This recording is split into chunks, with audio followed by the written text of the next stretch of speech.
In this video, we're going to take a look at exam revision for solving quadratics by factorising. All we're going to do here is just take a look at some exam style questions for solving quadratics by factorising.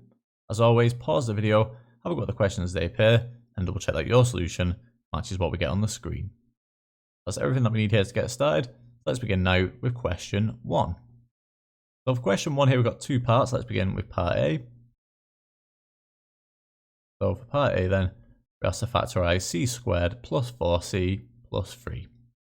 Let's just write that down to begin with. We've got c squared plus 4c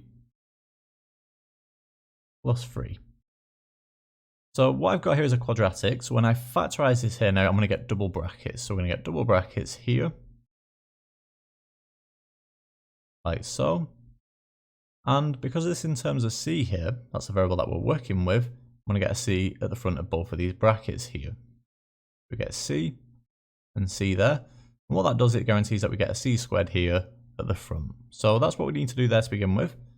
So now, to factorise this quadratic here, I'm going to use something called team. So team here, what I need to do now is pick two numbers here that will times to give me the n number, but add to give me the middle number here, this plus 4. So to begin with, just think of two numbers here now that will times give me positive 3. Well, the factor pair here that we can choose, it's the only choice we have here actually, is going to be 1 and 3. We've got 1 and 3 here.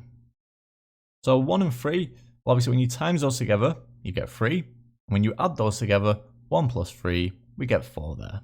Okay, so we found the correct pair there. What I do now is I insert these here into the bracket. So it doesn't matter which way you choose this. I do this as c plus 1 and then c plus 3. It wouldn't matter if this was the other way around, so it was c plus 3 first and then c plus 1. That's also absolutely fine. It's completely up to you which way that you present that. Well, there we have it. So that's the solution there to A. So we factorise this quadratic here. So remember, factorise just means put it into brackets. Okay, so that's the solution to A there. So taking a look at B now. It's a hence or otherwise question. So what that means is we're going to use the answer in part A to help us answer part B. We're asked to solve this quadratic equation here. So I've got c squared plus 4c plus 3 equals 0. And notice here, this left hand side is the exact same quadratic here that we were working with in part A. So if we want to solve this quadratic here being equal to 0, well, what I'm going to use now is these double brackets here. So I'll just rewriting this quadratic here as these double brackets. I've got c plus 1 times c plus 3, and that's equal to 0. And from here now I get two solutions. We're going to get two solutions here for c. One of these solutions comes from c plus 1 being equal to 0. I get c plus 1 equals 0 using inverse operations now. So we're going to subtract 1 off both sides. We're going to get c equals minus 1 there. Okay, that's my first solution there of c equals minus 1. I also get a second solution here from c plus 3 equals 0. In this case here then, c plus 3 equals 0. Using inverse operations again here then, we get c equals minus 3 there. Okay, so now let's write my two solutions below. We get c equals minus 1, or we get c equals minus 3 there. And again, no matter on the order here in which we present the solutions, as long as we present both the solutions there. Okay, and there we have it. So that's the solution there to question 1. Moving on to question 2 now here. So we've got two parts again. So let's begin here with part A. So for part A then, we have to factorise this quadratic here. I've got y squared plus 2y minus 35. So to factorise this quadratic here, I'm going to use team. I'll use team here. And I need two numbers here that will times to give me the n number, but add to give me the middle number. So think about two numbers here that will times to give me minus 35. So a few different options I could have here. I could have, say, minus 7 and 5. We could also have the other way around here, so I could have minus 5 and 7. So let's just check these two to begin with here, or these two pairs. So if I've got -7 and 5, well, obviously they do times together to give me the -35. But now if I do -7 plus 5 here, that would give me -2.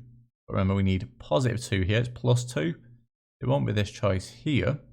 And now we try this pair here. Well, obviously it will times to give me -35. And then -5 plus 7, that gives me +2 here.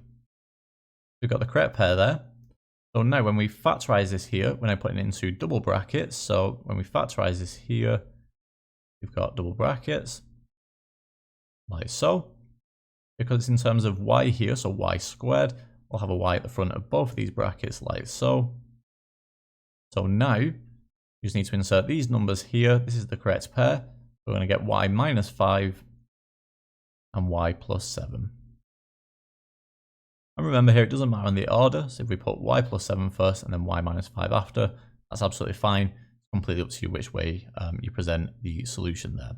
Okay, so that's the solution to A there. Moving on to B now. It says, hence or otherwise solve y squared plus 2y minus 35 equals 0. So what we're going to do now is use our solution in A here, these double brackets here, to answer B. What we've got now is this quadratic here equal to 0. Got y squared plus 2y minus 35 equals 0. But this quadratic here, remember we can write that as these double brackets here. What I've got now is y minus 5. I've got this bracket here of y plus 7. And that's going to be equal now to 0. Okay. And what we get from here now is two solutions for y. I get one solution here when y minus 5 is equal to 0. Y minus 5 is equal to 0. In that case then, we get y equals positive 5. Okay, that's one solution. Or we can get a solution here from y plus 7. So if y plus 7 equals 0, then solving for y here, we get that y equals minus 7 there. Okay, our solutions here for B, we get y equals 5, or y equals minus 7 there. Okay, and there we have it. So that's the solution there to question 2. Moving on to question 3 now here. So for this question here, there's no part A or part B. It just asks us to solve this quadratic here being equal to 0. So let's just write this down to begin with. I've got a squared plus 4a minus 12, and that's equal to 0. What we're going to do now to begin with to solve this quadratic here is we're going to factorize this. So factorizing a squared plus 4a minus 12. We're going to get double brackets here, like so. It's in terms of a, so we'll get an a at the front of both of these brackets here. An a at the front of both of these brackets here. And what I need to do now is think of two numbers here that will times to give me minus 12. So for minus 12 here, two different options we can choose. I could have, say, minus 6 and 2. I could have the other way around. So I could have positive 6 and minus 2. Obviously, we could choose a few different options such as minus 4 and 3, minus 3 and 4. So let's just go with these 4 here to begin with. Let's see if we can find the correct pair. So if we start with minus 6 and 2 then, minus 6 times 2 obviously gives me the minus 12. If we add these together here, minus 6 plus 2, that gives me minus 4 rather than the positive 4 here that we need. It's not going to be the first choice here. Let's go down now. So we've got 6 and minus 2 here. Obviously when we multiply those together, we get minus 12 again. But now when we add these here, 6 plus minus 2, that's just the same as 6 minus 2. We do get 4 this time. So that would be the correct pair there. So now all we need to do here is insert the numbers that we found here, this factor pair. I've got 6 and minus 2 here, so we're going to get a plus 6 and a minus 2 there. Okay. So from here now we get two solutions. I get a solution here of a plus 6 equals 0. In that case here then, we get that a is equal to minus 6. Then for this solution here, we've got a minus 2 equals 0.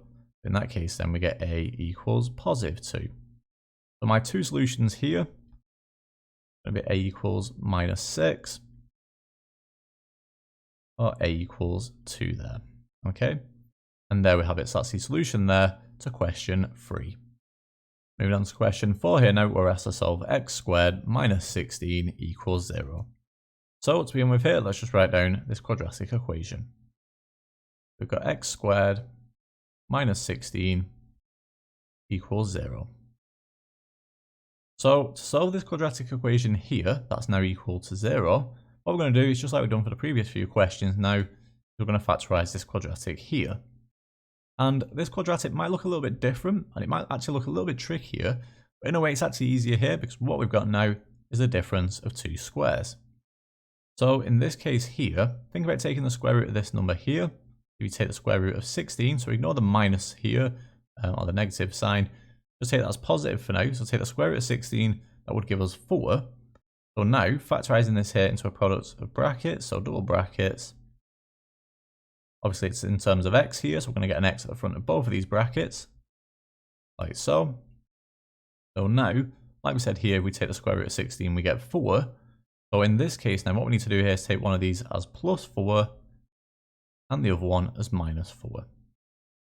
Because that's the difference of 2 squares there. So this here will now be equal to 0 as well. And from here now we actually get 2 solutions. I get a solution here when x plus 4 is equal to 0. In this case here then, I'm going to get x equals minus 4. I get a solution here from x minus 4 equals 0. And in this case here, my solution would be x equals positive 4. Okay. If we just write them down underneath here, my solutions are x equals 4 or x equals minus 4. Okay. And there we have it. So that's the solution there to question 4. And finally then, if we take a look here at the very last question, question 5, we're asked to solve z squared minus 100 equals 0. So to begin with here, let's just write down this quadratic equation. I've got z squared minus 100 equals 0. So again, just like we've done now for the previous few questions here, especially the last question as well, which also involved the difference of 2 squares here, to solve this quadratic equation, we're going to start by factorising. So to factorise this quadratic here, again, you just need to notice that this is now the difference of 2 squares here. So take the square root of this number here. So ignore the negative sign here, this minus. Just think about this as being positive. So if you take the square root of 100, that will give you 10. So we're going to get double brackets here. We get double brackets like so.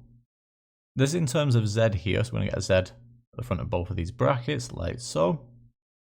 So from here now, like I said, when you take the square root of 100, square root of 100 here, that gave us 10. I'm going to take one of these numbers here inside the bracket as the positive of that, so plus 10. And the other number here now would be the negative of that, so that would be minus 10. Okay?